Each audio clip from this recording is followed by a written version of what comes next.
Hello my friends, this is Logan Jacob. Today I want to talk to you about something a little bit different. I want to talk about connecting up the Arturia BeatStep Pro to your iPad to be able to create some really great sequences and beats and melodies within AUM. I know this is a little more specific than what I usually get into, but I honestly think that this device is the best sequencer for AUM. It's quite wonderful, it's quite amazing, and the way that you can route everything up together to have a bass line, drums, and a melody all coming from one device, plus introducing some random stuff into it, it really makes things wonderful. So we're going to go through all that stuff in detail. Before we get started, I did want to say thank you for checking out the video. Thank you very much to my subscribers. We're almost at 2,000 subscribers, and I really appreciate what you guys are doing. If you have not already liked this video and subscribed to the channel, please do that. It's really important for me as a content producer. It really helps out the channel. I really appreciate it. If you could, like the video, subscribe, share it with your friends, whatever you need to do. Also, I am always looking for new topics for my videos. So if you have something you want me to talk about regarding iPad music or the new M1 Max or anything like that, shoot a comment down in the comment section and I'll check it out. If you have any questions about anything, I try to get on at least once a day and answer some questions in the comments. So let me know if you have any questions and I'll try to help you out the best I can. Thank you very much for checking out the video. Now let's get over to it. Okay, so I want to start with my hardware connections, how I get everything connected via the Arturia BeatStep Pro. Now, if you've not seen my AUM Basics video on connecting hardware, I will post a little card for that up in the top corner, so you can click on that and go check it out. It has some more detail about some of this stuff I'm running, pretty much all the same stuff that I've got going now. So I just want to show you how I have it set up. Pretty much any powered USB hub will work. This is just what I use for now. I'm working on getting a better USB hub so I don't have so many dongles and everything all connected, but that doesn't really matter. Okay, so the first thing that you'll notice with the BeatStep is that I actually have two cords running out of it, as you can see here. Now, the BeatStep Pro, if you've not used one before, there is a funny quirk with it where it has a ground looping problem. So if you're with some devices, if you're powering it and using it to control the same device, you're going to get some random blips and bloops MIDI problems that are coming through. So Arturia knows about this, and they have supplied this little dongle to plug it in. And what that does is that splits the power and the USB that's going to the device so that you reduce that ground looping problem. And so far it seems to work just fine. So I hope that maybe for the next BSP they have that situated so that we don't have to worry about dongles or anything like that. But this is how I have it set up for now. So I have my little white dongle here. This silver cord is my power, and that is running to my little Orico power brick over here. And the orange cord I actually borrowed from a Novation Launchpad Mini, and that is going out of the where it says PC on the dongle. So that's what you connect to your device. In this case, of course, we're using an iPad. So that orange cable is running over here into my Anker USB hub, which is also being powered by the Orico power brick, and then that is running into the iPad. Now, this cord is my PreSonus iAudio 1, which is what my mic is plugged into and my headphones are plugged into, so that I get all that information. So I do have a separate device hooked up. Unfortunately, with iPad music, you do have to have lots of dongles and devices and everything hooked up and powered everywhere just to make things work. But that's part of the gig. We're used to that by now. So that's really it for the hardware connection. It's that simple. You just get it in there and it works. Now, a couple of other things I'll show you on the hardware side. First off, let me make sure I have my sequence saved, because I don't think I saved that one. And this is not an Arturia BeatStep Pro tutorial, so I'm going to do some things quickly here. There are plenty of BeatStep Pro tutorials out there if you need more information about some of the shortcuts and keys that I'm doing. And I am fairly new to this, so some of the things I do, I kind of do the long way. But so the next thing that you need to do is you need to set up your MIDI channels to make sure those are working. And I think I have mine on the default. So if I hit channel, you'll see that I have these 3 buttons that show up, and these represent the channel numbers. So the one that's flashing is the active channel, and that's the green channel here, which is sequencer 1. That's coming through channel 1. Sequencer 2 is the yellow one, and that's coming through channel 2. And then sequencer 3, which is the drum sequencer, is coming through MIDI channel 10, which is standard for drums. Now, that's going to be important when we go to start connecting things in the iPad. So we just got to make sure that we know what's happening there. And I believe this is the default for it to be 1, 2, and 10 there. Okay. So now let's look at how I have it set up on the iPad itself. So if we come over here to our iPad screen, and I don't have my mouse with me, I apologize. You're going to have to just, I'll tell you where I'm pointing every time. So when I set up my channels, you'll see that I've got the nodes colored to coordinate with what's being controlled on the BeatStep Pro. So I have 3 active channels here that are all being sent into the mix bus, which is mix bus A. And I can turn that down a little bit so that when I'm playing the music, you can still hear me talking. So my far left channel is being controlled by sequencer 1. That's why I have the node colored green there. And this is the Yonak Cauldron synthesizer. The effects I've got on it are the Cosmonaut delay, the Bleece reverb, and of course the Bleece phaser, which my last video was all about. So as far as setting up the channels to work, when I load in my Cauldron, as you hopefully know how to do by now, I select my BeatStep Pro, and then down here, you see, now, the out editor is for something different. Don't use that. Use the BeatStep Pro, the first channel, if you're connecting it that way. But you'll notice down here with the channel filter, that's how I'm going to make sure that this synth is only receiving the audio from MIDI channel 1 from sequencer 1.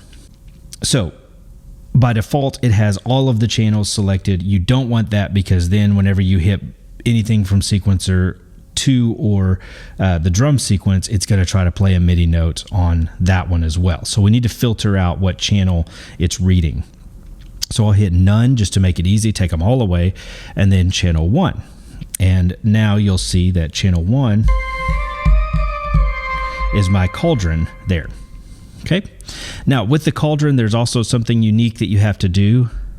Otherwise, it's going to pick up everything. You have to go into the preferences and change the MIDI note channel in there as well. But for most other synths, you should just have to filter the channel for the audio channel in AUM, and it'll work.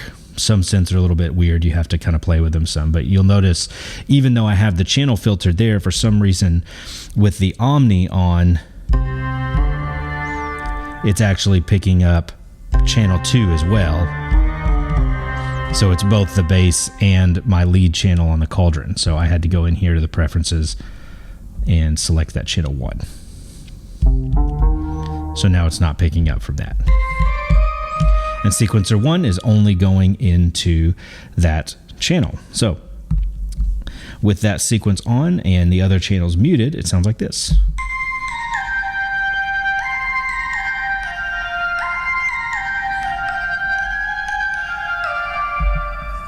Right, a lovely little lead line that I just programmed in by doing the record function in here. It was nice and easy. I set up a metronome with the drums, did my drum beat first, and then added the bass line and the lead line from there. Okay, so channel 2 is my Magellan 2, but also by Yonak. I apparently was just feeling the Yonak sequencers this time around. And what I've done is an altered version of the Big Harried Bottom presets. I am a fan of presets. I know that some people aren't, but I like starting with those presets and then kind of moving things around. If you're familiar with the Big Hairy Bottom preset, you'll be able to hear that I've definitely changed some stuff around. I just don't like starting from scratch. I like for some things to be set already for me. So that's what I did here. Basically, my 3 oscillators are a pulse width or a pulse wave, a triangle wave, and a sine wave. The triangle and the sine are both set at the -2 octave, and then the pulse is set at the -1 octave, and that sounds like this. So I also have the filter down pretty low. If we crank the filter, obviously you get the higher frequencies, but I like a pretty filtered low end there. And again, I just have the BeatStep Pro selected and filtering channel 2. Now, for my drums, the Ruismaker is a little bit different. There's some stuff that you kind of have to do here. So first off, I have it set the same way with the BeatStep Pro being the MIDI source and then channel filter 2 so that I get my drum sounds in there. The problem is, by default, the mapping for the drums in Ruismaker is a little weird. So you'll notice that none of these do anything. None of my pads are actually, I finally got 2 of them to do something. Just because it's got a weird map to it. So you have to hit the GM key map there and then kind of have to find everything. So if I take off, obviously I have a lot of effects in there.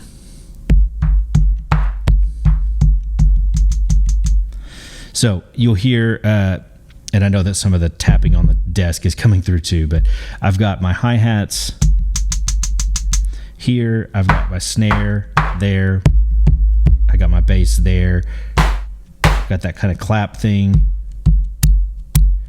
whatever that, I guess like open hat is there, and then a high tom and a low tom, a ride. So you can kind of find the things where you need them, but you do have to do that general MIDI map. Now, it is possible to take the Arturia, the BeatStep, and reassign what channels are being sent from these pads. But I like to use it with both my iPad and with Ableton, so I don't want to mess with that too much. In fact, I actually have it set up like an Ableton drum rack by default because I think I probably use that more. But it just happens to work here that I can, be able to set it up and make some decent grooves that way. Okay. So that's how I get Ruismaker going there. Now, I also sometimes like to have in control mode, like to have some things set so that I can change some stuff. So you can see there that when I move the one knob in control mode, I am in control mode here on the BeatStep, that it's controlling the volume for channel 1. I have this one set to control the volume for channel 2, and I have this one set to control the volume for channel 3. I also have a few other things programmed in. I don't have my mic volume or the mix bus volume programmed in here, but I do have a couple of other things so that I could do some kind of performance stuff. So I have channel 9 or knob 9 and knob 10 set for my Blease filter for the filter frequency and the resonance. So I can kind of play around there a little bit. That's the only thing that I really have programmed, but I'm going to show you how to do that real quick. So first off, if I want to program the channels, so let's say I want to program my mix bus as knob 4. So channel 4 is going to be knob 4. I'm going to click on the channel, and I'm going to hit the little settings button. I'm going to click on what I want to do, what I want to control that, and then simply hit learn and wiggle the knob, and you see that apparently this knob is programmed to send CC76, and now that is programmed for the volume for channel 4. It's really that easy. AUM is really handy about that, being able to quickly do that, almost as easy as Ableton. I do wish there was like a one button trick like with Ableton where you can just hit the go and do it that way, but we don't quite have that much capability here. That's okay. And then what I did for the filter, if I click on my filter, same thing, I opened the exposed parameters there in the filter, and I went to frequency, hit learn, wiggle the knob, and now you can see that knob 9 controls that, and then the same thing here, learn, and now knob 10 controls the resonance. Now, I do want to show you something weird that I noticed when I was just kind of jamming on this the other day. Watch what happens to the DSP when I try to move my filter beyond what it'll actually do on the screen.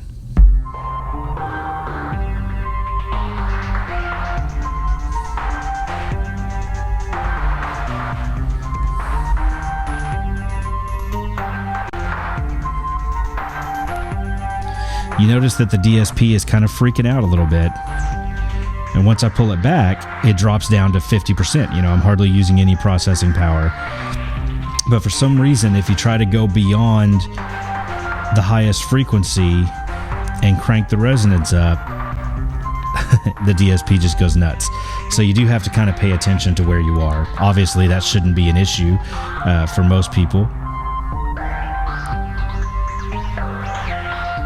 right, I have too much fun with filters. Okay, and also you may have noticed that I can control the stop and play with the beat step. I could also set it to control the record, but I didn't want to do that for the purposes of this video. So the way that you do that is go into your main MIDI control menu here from the hamburger menu in the top right, and we just have our start play button. We learn that, and now it works to start and to pause it as well. So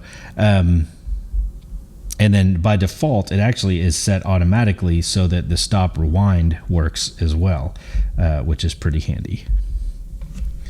But I didn't even have to program that one. It was just kind of working by default. So that's about it as far as getting everything into AUM and controlling your channels. What I love about this is that now I can kind of control and record parts all at one time. I can have my 3-part song set up that way. And of course I could add to that if I wanted to have additional drums, if I wanted to throw in Axon 2 for some interesting stuff. I could put that in there as well and still be controlling my main drums with the sequencer that's built in here. And I don't have to worry about having a whole bunch of, instances of Atom or Cells or whatever controlling it.